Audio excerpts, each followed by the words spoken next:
Bonjour Caroline, Bonjour Tamiti. bienvenue dans ces astro-rencontres, je suis ravie de faire ta connaissance. Bah merci, moi aussi. Première question, histoire de se Mhm. mettre dans le bain tout de suite. Est-ce que Caroline, tu veux bien te présenter à travers ton thème natal? Bien sûr, oui. Mhm. Bah Allez, alors écoute, je le partage. vas-y. Hop, voilà. Est-ce que Hop. c'est bien ton thème? Oui, c'est ça. Oui, ascendant Verseau. Alors des fois, il y a une petite doute sur mon heure, hein, mais ça reste quand même. Je vais voir avec Pluton qui arrive si c'est un petit peu en avance ou pas. C'est quand je vais le sentir. Donc voilà. Donc je pense que c'est assez rassemblé, hein, parce que quand tu enlèves même les quinconces ou il y a quand même très peu d'aspects, hein, à part l'opposition Vénus-Neptune. Mais ce qui domine, bah, c'est un stellium en Taureau dans la maison 3. Avec Chiron, moi je me rappelle la première fois où on a interprété mon thème, quand j'étais plus jeune, on n'avait pas placé Chiron, et du coup j'avais eu beaucoup plus de mal à me, comment on pourrait dire, à me reconnaître dans ce qu'on disait du taureau, parce que je pense que Chiron, il vient vraiment inverser la façon dont je vis ce taureau, même si le lien à la beauté, le lien à la nature, le lien à la simplicité, il y a quand même ce côté maison 3, en tout cas, que ce soit en Regiomontanus ou en Placidus, hein, qui met quand même ce besoin intellectuellement quand même d'être assez nourri. Hein. Euh, et après, bah, il y a l'ascendant verso, donc il y a la contradiction entre, on pourrait dire, la liberté et la sécurité, je trouve, hein, qui est assez marquant. Et puis l'ascendant verso que je vois bien dans... il y a un lieu idéal qui existe, donc quand je suis au Guatemala, je vais être en France, quand je suis en France, je vais être au Guatemala. Et ensuite peut-être Jupiter-Uranus aussi au milieu de ciel, hein, voilà, en Sagittaire. Surtout que j'avais regardé, hein, le 14 mai, donc je suis née le 13 mai, c'était vraiment le lendemain où la conjonction était exacte. Et ça, je me rappelle que dans mes études d'astro, on m'avait dit, t'étudierais l'astrologie, hein, donc Jupiter en Sagittaire avec Uranus, mais quand même à ta manière ou en prenant certaines libertés. Hein. Voilà. Et puis après le nœud sud, Neptune, bah, j'ai commencé dans la coopération internationale, Maison 11, voilà, les voyages. Et Vénus en cancer, qui est ce que j'ai découvert par la suite, tu sais ce qu'on appelle, je sais pas si tu as entendu parler, out of band. Oui. Out of band, voilà, donc elle est hors de la déclinaison du Soleil, ce qui lui donne un côté plus uranien, on pourrait dire. Donc en effet, je me reconnais. Quand j'ai découvert ça, parce qu'au début j'avais, alors, elle est pas très loin du nœud nord non plus, mais j'avais un peu du mal sinon avec cette Vénus en cancer. Bon, après, quand j'ai vu que Jung avait aussi une Vénus en cancer, je me suis dit, ah oui, toute la partie des images, de la psyché, des mythes. Et la partie un peu énigmatique du thème, bah, c'est ce Saturne-Pluton 8 en balance. Voilà, Ouais. donc là, on en a partagé un peu en off. Je pense qu'ici, en public, c'est des dynamiques, vous pouvez l'imaginer, plus du transgénérationnel, donc plus intime. Donc on va garder le Saturne en 8 qui est plus, comment on pourrait dire, qui met plus de distance par rapport à, ces, à cette partie-là. Donc voilà un petit peu en résumé. Ok, eh ben merci beaucoup Caroline d'avoir accepté de partager ton thème en direct du Guatemala. Voilà. Est-ce que tu peux nous parler de l'astrologie telle que tu la pratiques?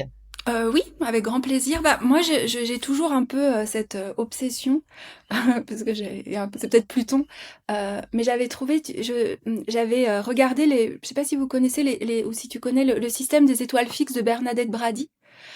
Et quand on fait le système des étoiles fixes, il y a une étoile qui nous guide, qui est l'étoile Rising Star. Et la mienne, c'est Alrecha, donc qui est dans la constellation du Poisson. Je ne sais pas si je la prononce bien. Et c'est chercher à relier deux connaissances. Et du coup, ça me fait sens parce que j'ai toujours cette envie de relier à la fois l'astrologie dite hellénistique, hein, donc qui sont toutes les techniques plus anciennes, qui ont été redécouvertes surtout à partir des années 80, puisque les textes ont pu être traduits, hein, donc ils sont parfois un peu complexes, un peu imbuvables aussi quand on les lit, je dois avouer, hein, avec tout l'aspect plus archétypal, plus jungien, plus mythologique. Alors beaucoup de gens d'ailleurs me disent oui, l'astrologie hellénistique c'est les mythes, et en fait non, c'est même si en effet les planètes avaient été nommées comme Mars, l'étoile d'Arès, Zeus, enfin Jupiter, l'étoile de Zeus, c'est vraiment grâce à Jung qu'on peut utiliser l'aspect mythologique dans l'astrologie, puisque on voit justement les planètes comme des forces archétypales, et comme l'archétype s'exprime au travers des mythes, c'est vraiment de là où on peut tisser quelque chose. Donc j'essaye vraiment voilà, j'ai vraiment ces deux aspects, j'allais dire un aspect plus peut-être technique qui a quand même une certaine mystique, je trouve, puisque pour les anciens, les planètes, c'est les étoiles errantes. Enfin voilà, il y a quand même quelque chose qu'on retrouve. Et puis il y a un peu les origines de l'astrologie hellénistique. Est-ce que ça venait de l'Égypte, de la Mésopotamie?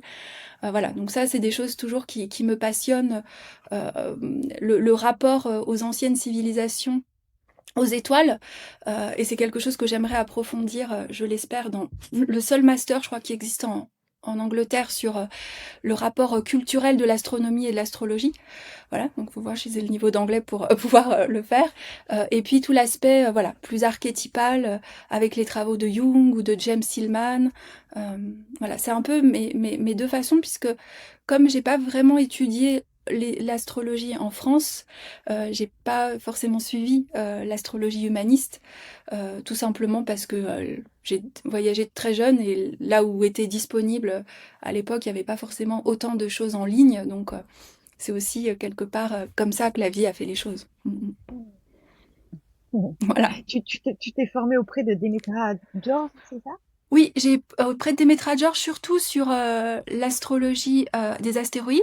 En fait, c'est marrant parce qu'elle m'a beaucoup inspirée parce que c'est la personne et notamment beaucoup déjà je l'ai vu aux États-Unis, c'est des personnes qui relient justement des choses où souvent on dit ah bah les astéroïdes c'est du détail astrologique et pourtant elle a étudié le grec, elle a traduit tous les textes anciens en grec et aussi donc j'ai appris au prix d'elle l'astrologie hellénistique même si enfin, je sais pas si c'est ton cas. Moi, j'aime bien être à nouveau étudiante. Et là, je veux me relancer à réétudier des choses que j'ai déjà écoutées, mais différemment. J'aime beaucoup pouvoir toujours réécouter, même depuis la base. Je trouve que c'est toujours... on entend toujours des choses différentes, en fait. On est toujours un peu un éternel étudiant en astrologie, je trouve. Mm. Je suis bien d'accord. Mm. Et comment la vie t'a amené à l'astrologie? Alors c'est assez particulier, c'est-à-dire que j'ai travaillé dans un premier temps au Honduras. J'étais à l'époque ce qu'on appelait VIA, volontaire international en administration. Et il y a eu un coup d'État, et donc j'ai été envoyée pour ma sécurité au Guatemala où il y avait un centre de méditation. J'étais un peu déçue voilà, de mon expérience dans la coopération internationale. Il y a eu beaucoup de corruption. Enfin, tout le monde savait qu'il allait avoir un coup d'État. Enfin, il y avait beaucoup de situations quand même où à 24 ans, quand on a un peu des illusions et des idéaux, ils étaient bien retombés. Et du coup, dans ce centre qui était assez particulier, on faisait des rêves éveillés et on étudiait plus l'arbre de vie, la Kabbale avec toutes ses branches, donc le tarot, l'astrologie. Et j'ai vraiment accroché, avec le côté astrologie, surtout que c'était présenté au travers des mythes. Et puis après, j'ai fait donc les techniques de réveiller où j'allais voir Saturne et je voyais des inscriptions. Je me disais, mais pourquoi je vais toujours voir les planètes? Voilà. Donc, un peu comme ça, de fil en aiguille, bah, j'ai commencé avec ce qui était disponible à l'époque sur place. Donc, au Honduras, j'avais trouvé dans une librairie le grand livre de l'astrologie, là, ce magnifique livre. Euh, Puis j'avais déjà des choses comme ça un peu, puisque plus jeune, on m'avait déjà fait mon thème par des thérapeutes que j'étais allée voir voilà, dans ma famille, qui était déjà assez branchée dans tout ce qui était alternatif. Puis en fait, j'ai jamais arrêté, j'ai toujours continué, mais je pensais que j'en ferais jamais rien. Je disais aux gens, non, non, moi j'étudie juste ça comme ça, c'est... Non, non, j'en ferai jamais rien. Et puis quand c'était ma nouvelle lune progressée, bah, j'en ai fait quelque chose. Voilà. Mais j'étais vraiment, non, non, j'en fais rien, j'en ferai rien. Non, non, non, non, non, non. Puis j'ai commencé du coup, au début j'échangeais, je faisais des échanges. Alors je me rappelle mon ex-mari à l'époque me disait, mais alors j'échange, on habitait à Ibiza et j'échangeais contre des salades, alors j'avais des sortes de shiatsu, de watsu, où j'avais des trucs un peu barrés en échange. Il me disait, donc voilà, j'ai commencé comme ça, vraiment, c'était pas la mode encore des réseaux sociaux, du coup, tu t'avais pas d'objectif, tu vois, c'était très organique, très taureau. Ok. Et à quel moment tu t'es sentie prête à affirmer, à dire je suis astrologue? Bah, je sais pas, ça a été pendant longtemps, je faisais ça un peu comme ça. Et puis je dois avouer en fait que la vie m'a un peu forcée. Alors là, c'est beaucoup plus intime et personnel, mais quand je me suis pas séparée dans les conditions que je pensais, et j'ai quand même choisi de rester au Guatemala pour ma fille. Et au Guatemala, le salaire minimum, il est quand même très bas, hein, c'est 350 € je pense, et à l'époque ça devait être moins. Donc en fait, j'ai pas eu le choix. À un moment donné, je me suis dit, bah si je veux vivre de quelque chose, voilà, j'avais pas envie de retourner dans la coopération. Donc en fait, il y a eu aussi une nécessité qui s'est mise en place toute seule, mais j'ai dû à un moment donné oser me mettre plus en avant, parce que bah voilà, c'est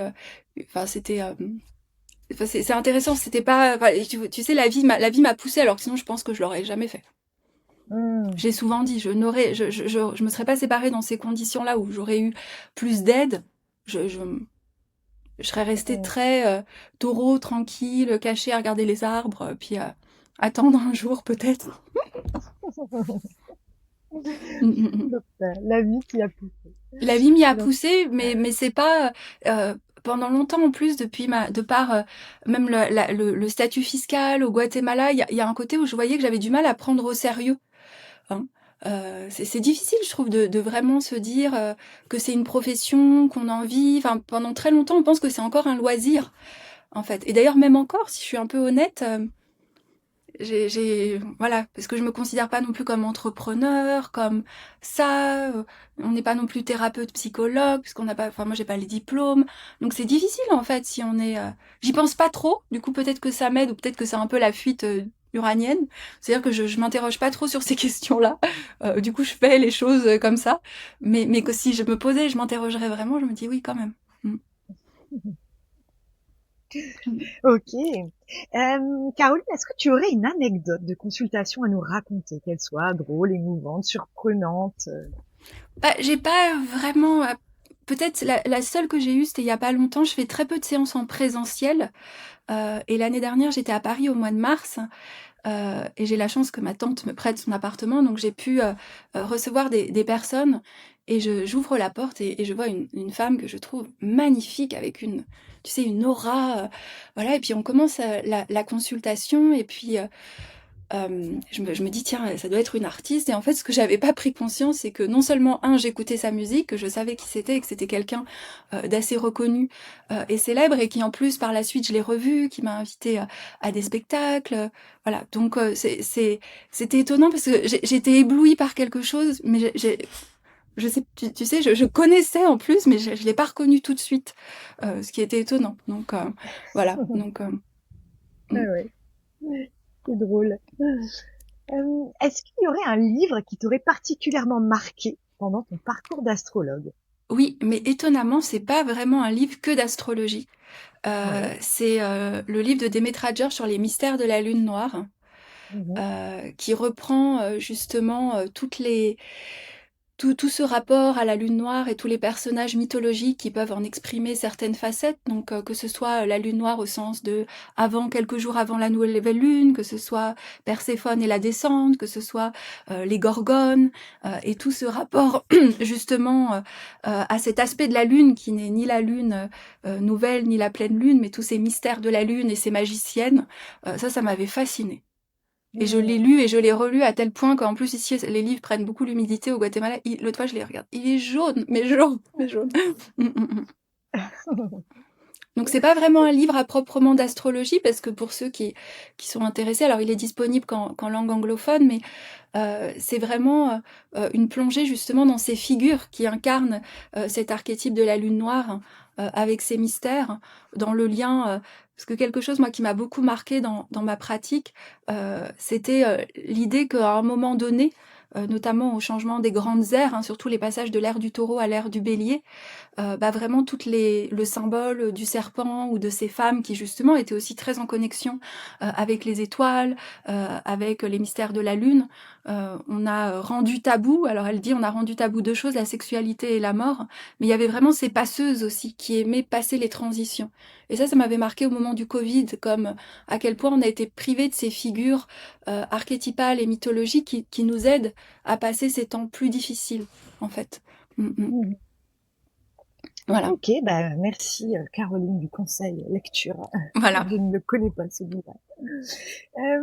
Si la Caroline de 2026 pouvait Mhm. souffler un conseil à la Caroline qui échangeait des lectures de thèmes contre des salades, ce serait lequel?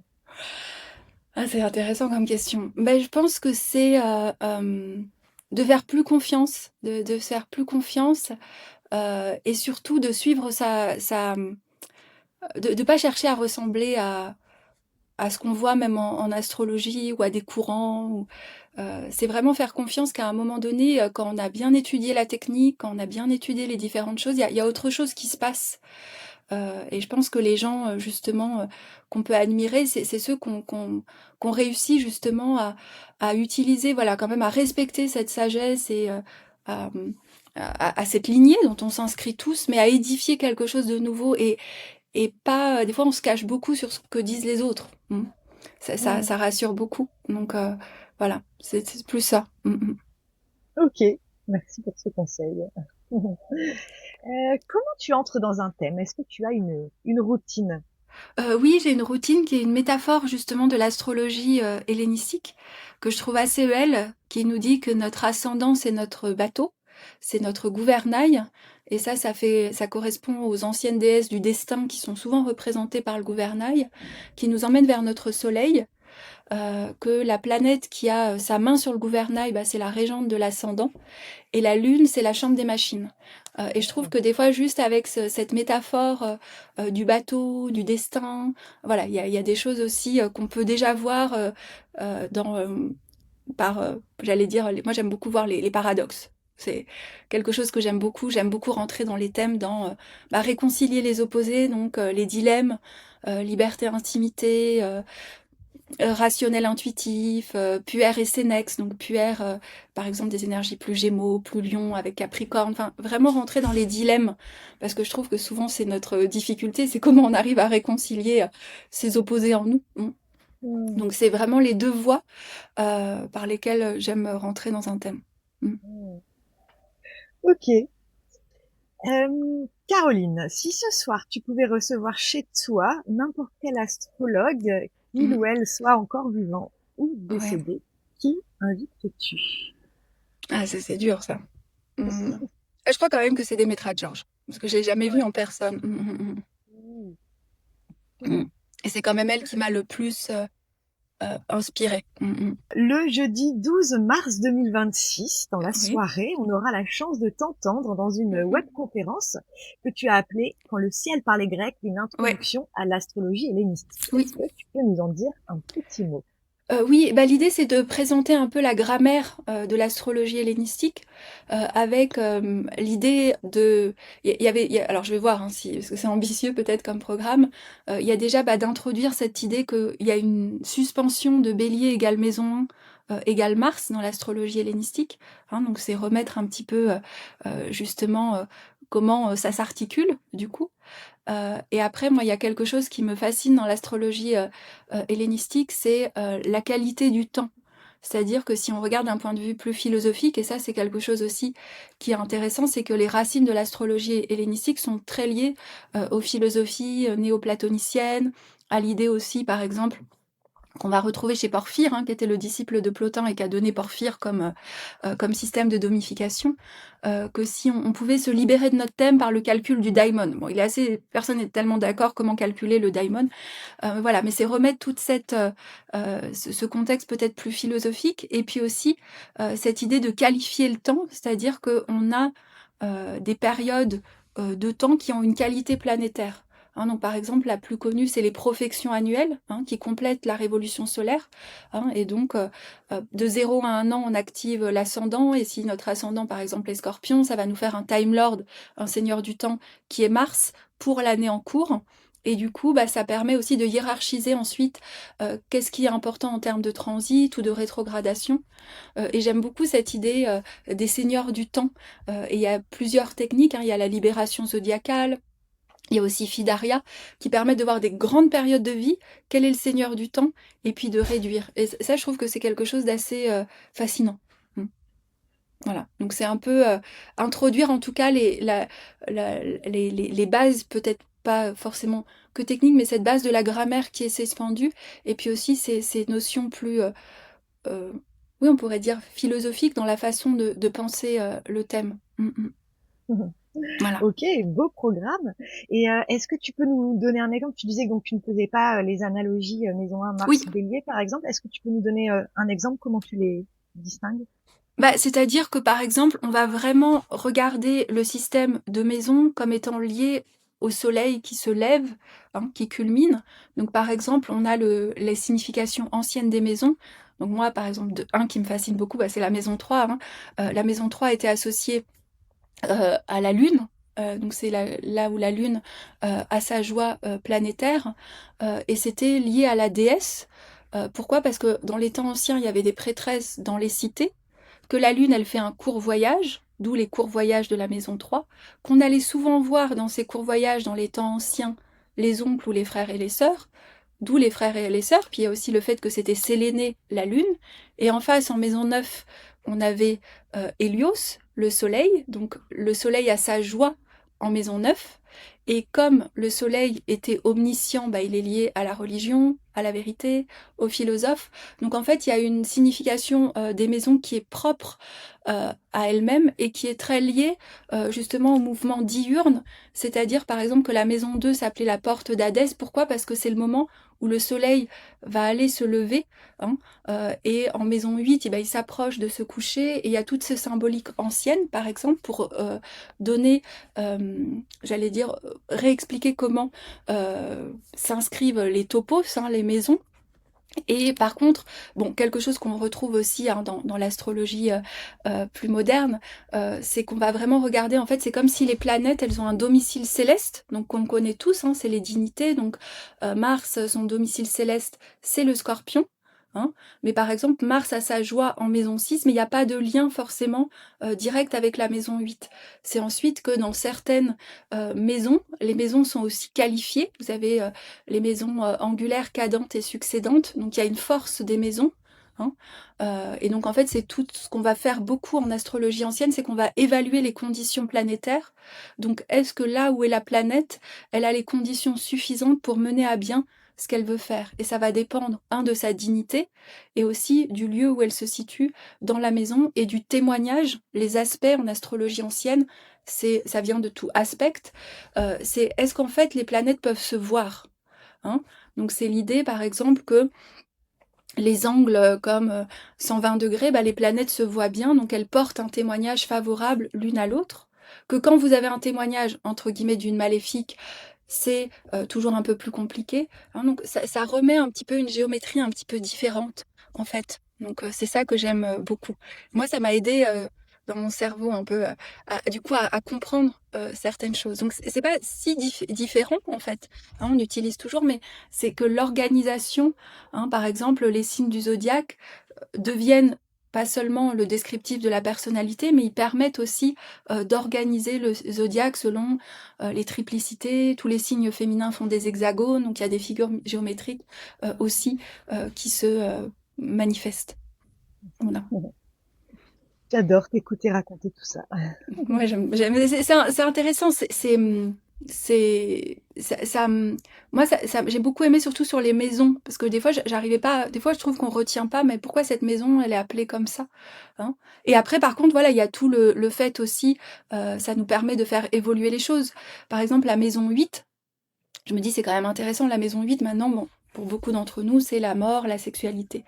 Mais en fait, c'est Alan Leo, au 19e siècle, donc l'astrologie ésotérique, qui a commencé à nommer la maison 8 en lien avec la sexualité. Mais avant, la sexualité appartenait à la maison 5, où Vénus avait sa joie. Et notamment en astrologie arabe, il y avait énormément de toutes les notions de plaisir, d'amour. Donc je trouve que même si on recontextualise l'astrologie, bah, c'est aussi intéressant de voir pourquoi il y a eu ce glissement à certains moments, pourquoi certains attributs de certaines planètes ont été retenus, hein, comme par exemple, on va retrouver Saturne dans certains textes anciens qui est lié un petit peu à la désillusion. C'est un attribut qui a été donné à Neptune maintenant. Hein. Donc voilà, je trouve que c'est intéressant en fait de voir l'évolution, de recontextualiser, hein, pas non plus de glamouriser quand on lit les textes anciens, notamment sur, par exemple, les aspects Vénus-Jupiter. Hein, en astrologie ancienne, il y a qui domine l'aspect. Hein, et quand c'est Jupiter qui domine Vénus, par exemple, en carré, ça vous apporte les honneurs et la gloire. Et quand c'est Vénus qui est en carré à Jupiter et qui est dans l'aspect dominant, ça vous emmène la débauche. Donc on voit aussi le biais, j'allais dire, notamment en lien avec Vénus, qui me plaît un peu moins. Mais c'est voilà. Ok, bah, j'ai hâte de te retrouver le 12 mars Bah oui. pour cette conférence. Euh, Caroline, si tu pouvais laisser ici une question que je poserai de ta part à l'astrologue que je vais interviewer Ah, après toi, ce oui. serait laquelle? Bah, c'est intéressant parce que récemment, j'ai écouté un cours de Bernadette Brady, que j'aime aussi beaucoup, sur les notions de destin, de libre arbitre. Et elle a interrogé justement beaucoup d'astrologues sur cette notion de destin, hein, est-ce que finalement on a une marge de manœuvre, est-ce qu'on n'a pas de marge de manœuvre, ça dépend, voilà, et donc ça c'est une question aussi voilà, j'aimerais poser, c'est ce rapport justement, que je sais que c'est un peu dur comme question, j'espère que la personne d'après va pas m'en vouloir, entre le destin et le libre arbitre. Quelle est la marge justement de ce qui est écrit? Quelle est la marge de négociation, hein? Surtout qu'on retrouve que même dans les textes anciens, il y avait une marge de négociation, hein. C'est-à-dire qu'ils faisaient des rituels magiques, là, même en Mésopotamie. Donc voilà, ils faisaient des talismans pour contrecarrer. Enfin, je trouve que c'est intéressant. Ok, bah écoute, grande question. Je prends, Voilà, ce sera posé. Je ne sais pas encore qui sera le ou la prochaine. d'accord. Bah, et maintenant, on va écouter la question que Oui, l'astrologue précédente a laissée. Je vais te partager mon écran. Il oui, s'agit de Mylène Abitbol. Je ne sais pas si tu la connais. non. Et je vais te faire écouter. Si elle pouvait aujourd'hui, dans sa pratique, ajouter quelque chose qui n'existe pas, ça serait quoi? Si dans ma pratique, je pouvais ajouter... Bah, c'est intéressant, des fois je trouve qu'il y a quelque chose, c'est le corps, ou le côté de pouvoir matérialiser quelque chose de concret. Alors c'est peut-être mon taureau qui parle, et c'est pour ça que ça m'intéressait, mais je me disais, il y a toutes ces pratiques anciennes, justement, qui étaient liées à créer des talismans, qui ont un côté un peu, quand même, qui paraît un peu ésotérique, magique. Euh, mais il y a cette partie-là que je me suis souvent posé la question, comment on n'oublie pas la présence ou le corps, et on ne part pas que dans quelque chose de trop intellectuel. Euh, et après, il y a quelque chose que j'aurais toujours, mais que j'aimerais faire, mais d'ailleurs, je suis preneuse de personnes qui peuvent m'écrire si ils ont la réponse. Moi, j'ai toujours été fascinée par la technique de Jung de l'imagination active, qui parle, par exemple, je vais faire vraiment raccourci, hein, mais si vous rêvez de quelqu'un dans votre thème, bah, vous allez dire, tiens, ce quelqu'un, si je le mets comme archétype, hein, donc si vous rêvez de Jean et que vous connaissez Jean, vous dialoguez pas avec Jean, mais vous dialoguez que Jean vous fait penser à l'archétype du magicien, et on fait un dialogue créatif avec ce magicien, bah, je me demandais toujours si on pouvait appliquer cette technique de l'imagination active au thème. Alors je sais que certains font des constellations avec le thème, mais là vraiment faire des dialogues créatifs avec certaines de nos planètes et trouver, j'allais dire créativement, hein, je sais pas, on a une Vénus en Sagittaire, bah, ça peut être la muse exploratrice, l'image archétypale qu'elle représente pour chacun, et comment on peut entrer en dialogue, du coup, que ce soit avec la personne, enfin, faire des espaces comme ça plus créatifs, c'est quelque chose que j'ai jamais osé, je dois avouer, mais quelque chose que je trouve qui pourrait être, voilà, que j'aimerais intégrer, mais j'ai toujours pareil, tu sais, cette chose, est-ce qu'on a le droit d'utiliser la technique de Monsieur Jung et de l'appliquer comme ça avec cette liberté? Peut-être mon opposition d'Uranus va m'aider. Pour l'instant, j'ai pas encore, voilà. Mm. Bah, écoute, cette question de Mylène était peut-être un appel pour le faire. Exactement. Ok. Bah, Caroline, on arrive déjà à la dernière Mhm. question de cette astro-rencontre. C'est passé hyper vite. Est-ce que tu aurais une idée folle pour l'AVDAF pour les prochaines années? Une idée folle, bah, que vous venez faire un congrès au Guatemala, non, Ah oui. non, voilà. Non, non, écoute, bah, moi, j'adorerais créer des passerelles avec justement les Anglais, les Américains, les Espagnols. Ok. Sous quelle forme? Bah, ça peut être justement un congrès ou des échanges. Alors, je sais qu'il y a la traduction, mais maintenant, ça peut être aidé ou par quelqu'un qui traduit. Mais vraiment, parce que c'est, par exemple, sur la Lune noire, où je trouve que la Lune noire, il y a vraiment une approche française, puis une approche américaine, et c'est très différent. Et je trouve que ce serait génial de pouvoir s'enrichir mutuellement des différentes... parce qu'il y a aussi quand même une astrologie qui répond à certains pays, hein. Il y a des courants qui sont plus forts.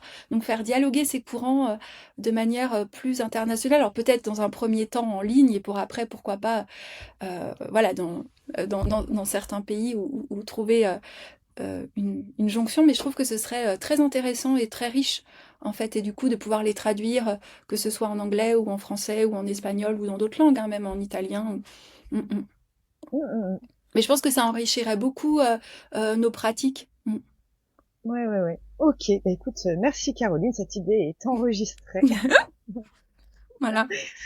Et merci Caroline pour cette discussion. Pour ceux qui ont envie de Mhm. te contacter, ben, il y a ton site, Oui. Oui, qui va carolinemoy.com. changer, mais il sera toujours la même adresse, mais il va changer, je pense, la semaine prochaine. Mm, mm, mm. Oh, il était déjà bien joli, ton site, j'aime bien. Bon, ça faisait quand même depuis 2017, donc la Ouais, plateforme sur laquelle j'étais, c'était passé sur abonnement, donc c'était plus compliqué de maintenir sur ouais, cette plateforme. Mm, mm. ok. Et puis, on te retrouve ben, le 12 mars Bah oui, pour ta conférence. voilà. À bientôt, Caroline. Merci beaucoup.